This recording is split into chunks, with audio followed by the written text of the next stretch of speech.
Can I, for some light relief in this discourse, point out something that I think is majorly important, as in my view, which is that I was perplexed by the meeting and my situation in it. And what's it now? Well, it's 4:15 in the morning, so 3 o'clock in the morning. I find I'm awake and I'm thinking, where am I as regards this dilemma presented to me out the blue last night? Well, I take it's for a reason. You may think this is an incredible optimism, but okay, it's a difficulty. I'm puzzled. I don't quite know what my bearings are on this issue or why. So it necessarily puts my mind to it, and I find, as usual, I come up with some analysis which is embodied in this recording here. And I feel by its analysis, if you like, philosophically dwelling upon it,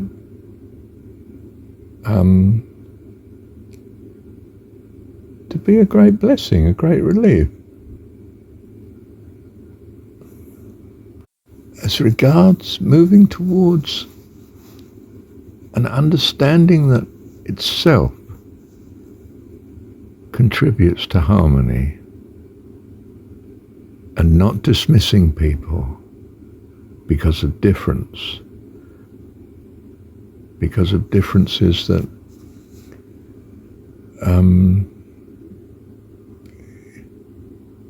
you might want to reject, but in doing so you reject them and don't wish to do that. Don't wish to reject anybody.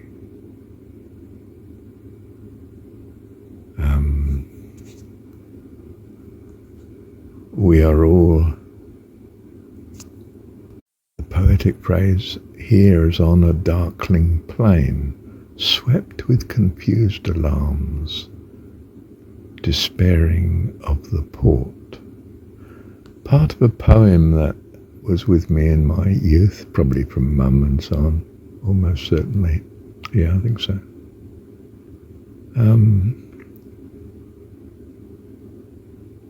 And when we realise that we're at sea in many respects, seeking happiness, but not being sure of how to truly find it, and so often clutching at straws.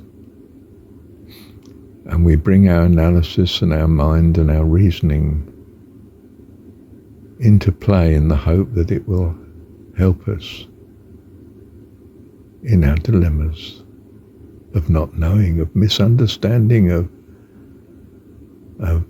need that doesn't seem to be being met as regards happiness and fulfillment of living.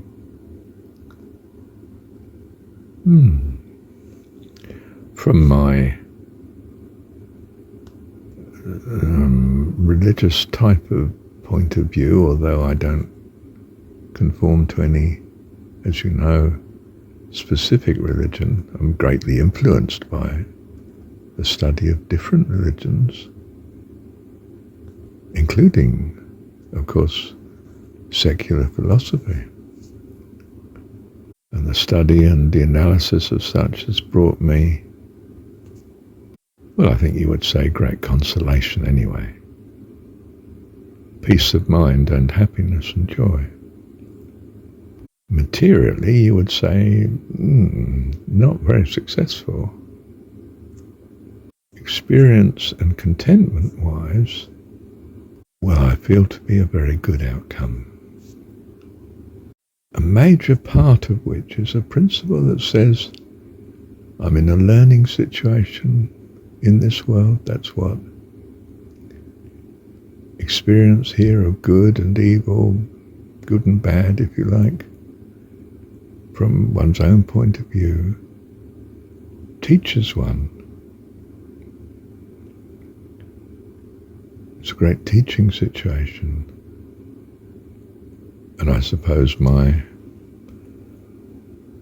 life occupation has been majorly in teaching and understanding and analysis,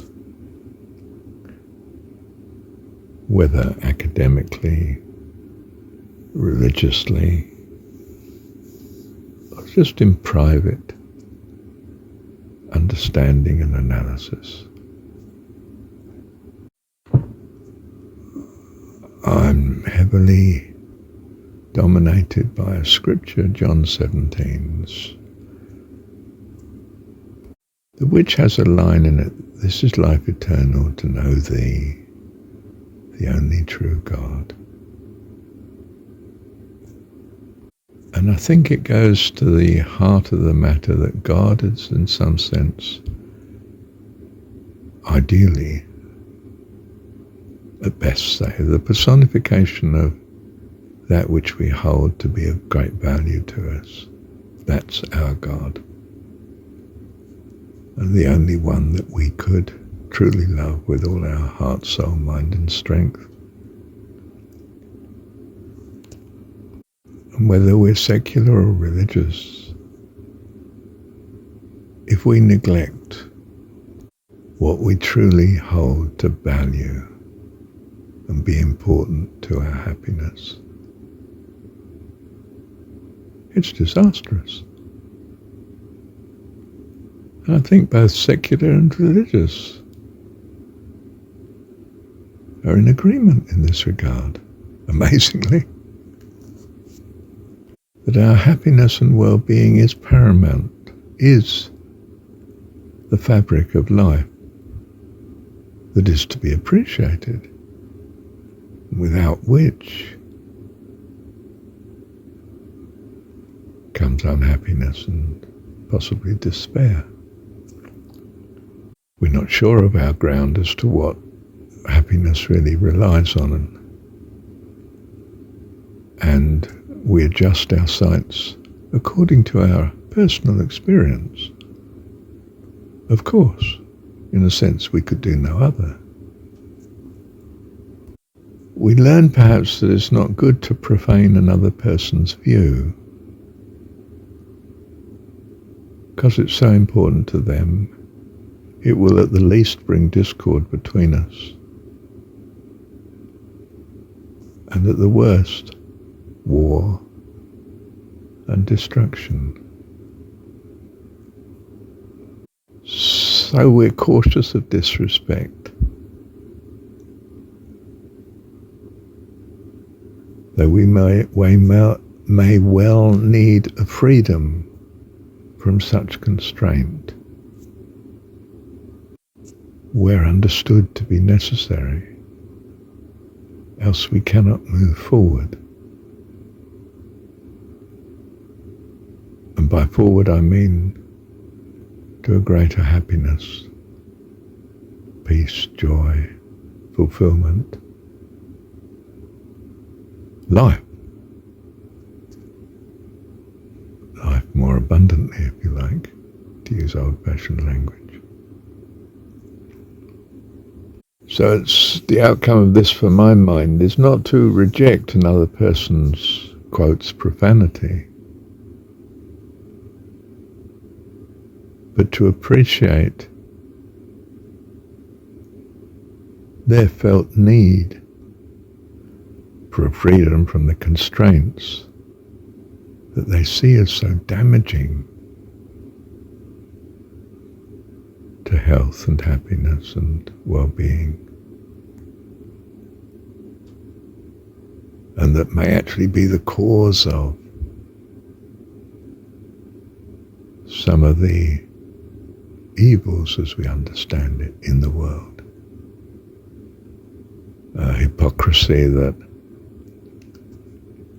lacks a realism of the suffering of many and its causes.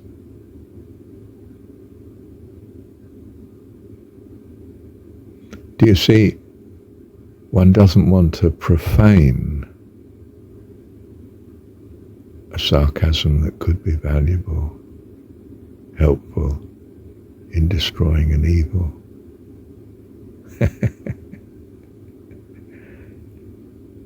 If that be a profanity, it's also a good one.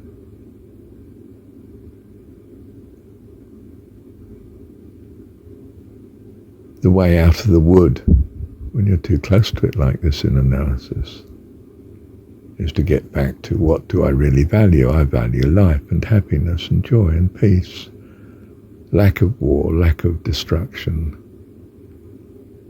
creativity, goodness, blessing, loveliness, beauty, life more abundantly. And our struggles are towards this, whether we be practicing respect or practicing profanity. And it is helpful to us if we are wise to understand the relationship as such to our true deep values, what we hold to be important. And we find, of course, that life is in astonishing agreement as to what is important. One is that life itself is important. Two is that happiness in that life is majorly important. Health, well-being, harmony, peace, prosperity, creativity, leisure, reflection, analysis, love, joy. We're in agreement. All different walks of life, you find they have the same needs, the same values. Why is there such inharmony? Because we're in zero-sum gains. My gain is your loss. So we fight desperately to the end. And our means of solving the issue can be devastating. And we don't want to go down that path if we can help it. Thank you, Heavenly Dad.